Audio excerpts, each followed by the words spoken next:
Right தம்பி, வணக்கம் தம்பி. நம்ம பைக்கா? பைக்கு ஒரு 100 ரூபா கொடுத்து டோக்கன் வாங்கிக்க. ஆர்னி என்னடா டோக்கன் ஆர்னி ஊர்னிக்கிறாரு தம்பி. நீங்க மாநகராட்சியில சைக்கிள் சட்டை குத்தி கட்டுறீங்க, நான் மதுரை மாநகராட்சியை குத்தி கட்டுறீங்க. போதை பழக்கத்தால தான் ஏகப்பட்ட யங்ஸ்டர்ஸோட லைஃப் வேஸ்ட் ஆயிருக்கு.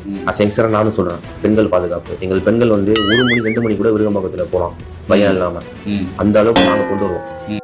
பச்சை பிள்ளைங்க, படிக்கிற பிள்ளைங்க, சின்ன பொண்ணுங்க, வீட்டுல இருக்கிற பொண்ணுங்க, வேலைக்கு போற பொண்ணுங்கன்னு இவங்க எல்லாருக்கும் நடக்கிற கொடுமைகளை சொல்ல முடியல சார்.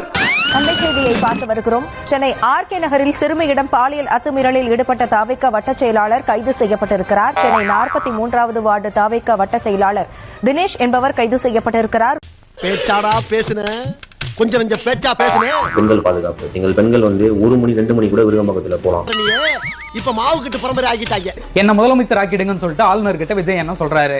ஆளுநர் உங்ககிட்ட 118 எம்எல்ஏ இருந்தா காட்டு பண்ணி விடுறோம்னு சொல்றாரு. ஆனா விஜய் என்ன கிட்ட 105 எம்எல்ஏ தான் இருக்கு. வந்தா மெஜாரிட்டி இல்ல ஓடுனா ரிப்பீட், வந்தா மெஜாரிட்டி இல்ல ஓடுனா ரிப்பீட், மெஜாரிட்டி இல்ல ஓடுனா மெஜாரிட்டி இல்ல ஓடுனா ரிப்பீட். இன்னைக்கு வருவான், மெஜாரிட்டி இருக்காது ஓடுவான், வா ரிப்பீட். முடியல தலைவரே, முடியல தலைவரே.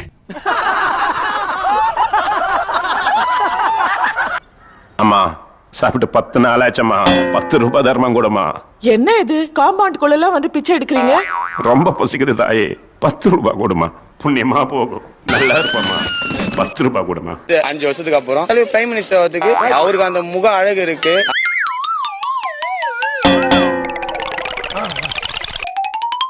அந்த அரசியல் பண்ற ஒரு தெளிவான ஒரு சிந்தனை இருக்கு. சிரிப்பா இருக்குமா உங்களுக்கு? சரிங்க.